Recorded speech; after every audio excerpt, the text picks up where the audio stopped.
I'm just going to give it straight to you without the fluff. This video is for anyone who maybe feels like they are at a point where they've lost themselves. What they were doing before doesn't feel the same. They feel like they need to be doing something different. They just don't know what it is. Maybe you have a new life change. You got a new opportunity. You're at a crossroads to make a decision. Maybe something shook your world and you're like, what do I do with this? What do I do with these pieces? Maybe your business is burning you out. That was also me. So these are some questions that I asked myself that helped me realign what I was doing. And it really just helped me, it helped set my compass straight. It didn't immediately change, but these questions opened up my brain to allow me to think about the possibilities. And then I started to hone it down. And I'm still not there yet, but I'm a lot further than I was when I was just doing things. We find that doing things because of money is not going to be fulfilling. Doing things because of someone else it's not going to be fulfilling. So these questions help to align you back with yourself so you can figure out what it is that you want to do and align your life accordingly. Because if you're doing a bunch of stuff you don't want to do, that is the number one thing that's going to burn you out. So this is divided up into different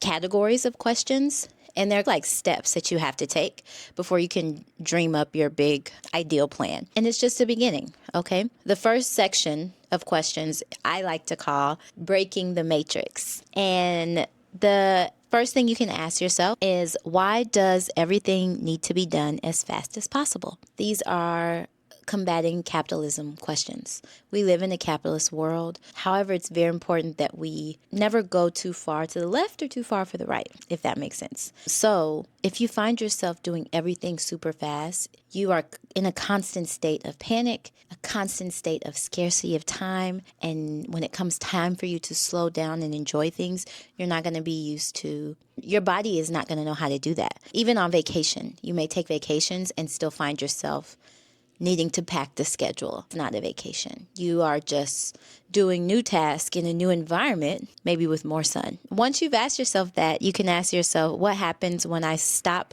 prioritizing quickness?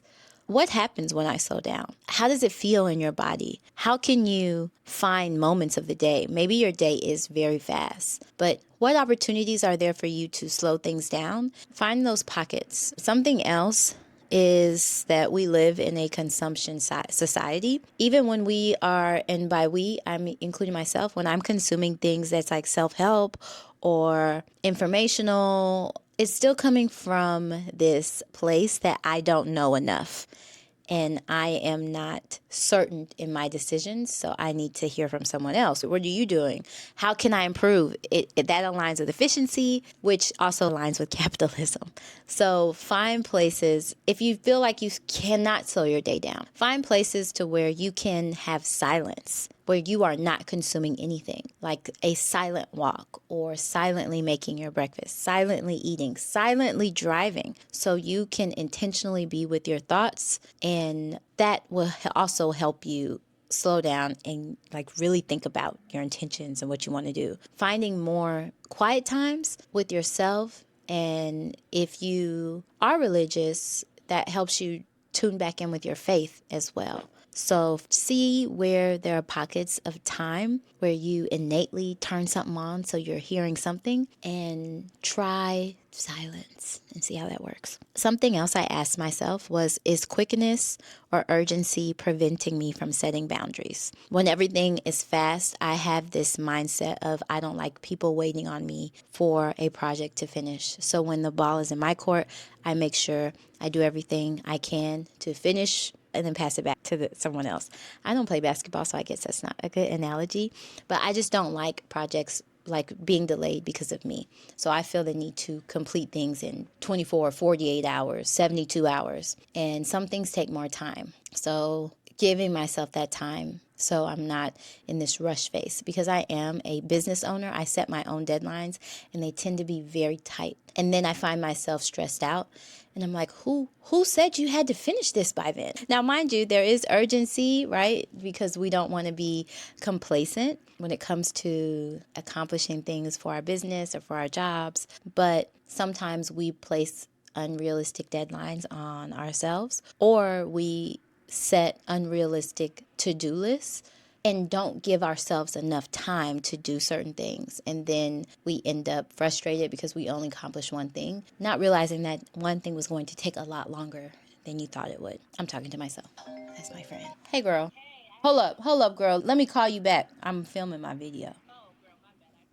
Girl, it's okay. I'm going to call you right back. Okay, bye. Slowing it down. If I wasn't filming this video, I would have kept talking to her. But yeah, that's another thing. Like, even when we're talking to people, talking to my grandparents, I'm talking to my mom, I'm doing something else and I'm not in the conversation, or I don't find time to actually sit and talk and listen to what they're saying. So it's important. The next section is after you've identified those things and asked yourself those questions, you can ask these questions to identify your passion. So what you're passionate about. What world can I get lost into? What's something that I can do and I just lose track of time? If you haven't felt like that in a while, you can tap back into think back when you were a kid and think about what you could do and you just lose track of time doing it. That pathway will lead you towards something you're passionate about. For me, I very much enjoy writing, and that helps me release a lot, and it also helps me like lose track of time, whether that's drawing, creating, sometimes editing videos, creating, putting together outfits, whatever that is for you. Reading can be one. Finding a really good series you can get lost in. Just tapping into that will help you identify your passion. How do I want to be at 32? So I turned 32, but you can replace 32 with how do I want to be in this job position? How do I want to be in this city that I'm moving to? How do I want to be as a mom? I said, if you found yourself pregnant, if you're going to be a mom, just asking yourself, there are different ways of being. In what way do you want to be? Like, how are you trying to show up? And if you write something down that doesn't align with how you would ideally like to show up, then identifying what needs to happen or get removed to change it. So that means a lot of different things from different people. For me, I wanted to be more calm. I wanted to feel comfortable saying no to things so I can be more calm and full and not tired and not annoyed. And that comes from realigning myself with my initial intentions of what I want to do. That takes us into our next section. Alignment. Why are you doing this? Whatever that this is for you. For me, it was my business because my business stemmed from passion, and being burned out, you lose that flame. So I had to re-ask myself, what is it that I'm trying to accomplish with this business? Aside from making money, aside from sustaining a lifestyle for myself, aside from that, because there are other ways that we can do that if making money was the objective, right? But why is it that I chose this way to do it? What is pulling me to this? What is the root of intention? That's a big question. For me, that answer was I wanted to heal. Ultimately, my business started academically, and now I want to change it to align to heal people mentally through enrichment programs. And with that's going to help a lot of people with a lot of things that they need before they can even tap into the academics. But that's for me. So ask yourself, what is the root of my intention with this? What is the root of my intention for having this child? What is the root of my intention for moving to this place? What is the root of my intention for this job? And making sure it aligns with your values, because more money tends to lead to more responsibilities. And there will be a point when you're at the job and you're like, man, I'm freaking tired. I've taken a job for money, and 4 days in, I was like, I gotta go. I have to leave.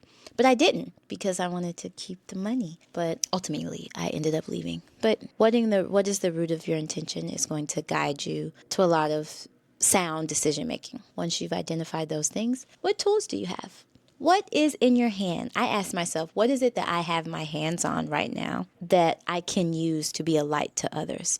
What do I have access to? This platform, the social media platform, the students that I teach, the people that I interact with, the communities that I'm in. Those are the things I have my hands on. You can also ask yourself, what characteristics do I have? Or for me, I put, what characteristics did God bless me with in order to support my root intention? How can I use those characteristics to couple them with the tools that I have to be that to people. And maybe your tools that you have is like access to an organization or access to stakeholders or access to community advocates, whatever that looks like for seeing how you can align it with your root intention. And that's going to give you your basically guiding mission statement.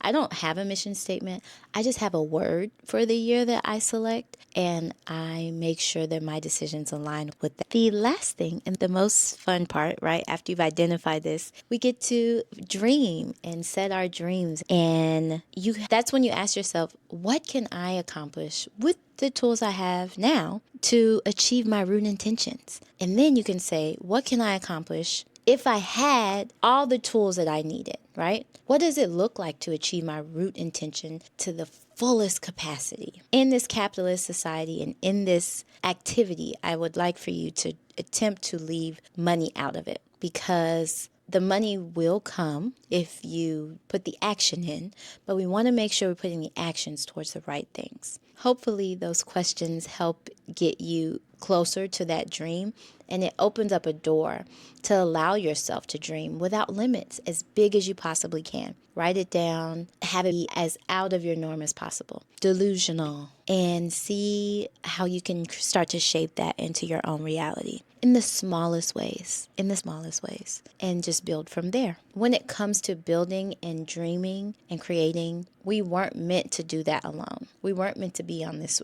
earth alone. And if you feel burned out and maybe this activity is bringing something up in you, I encourage you to watch my community video, and it talks about how I actually helped heal my burnout through being in community. It sounds very cliche, and I didn't think I had any gas left in the tank, but supporting a community and being involved in a community actually helped to pour back into me. If you would like to watch that video, you can click it here. And in the meantime, I encourage you to continue to build and dream and find ways that you can be a light for others.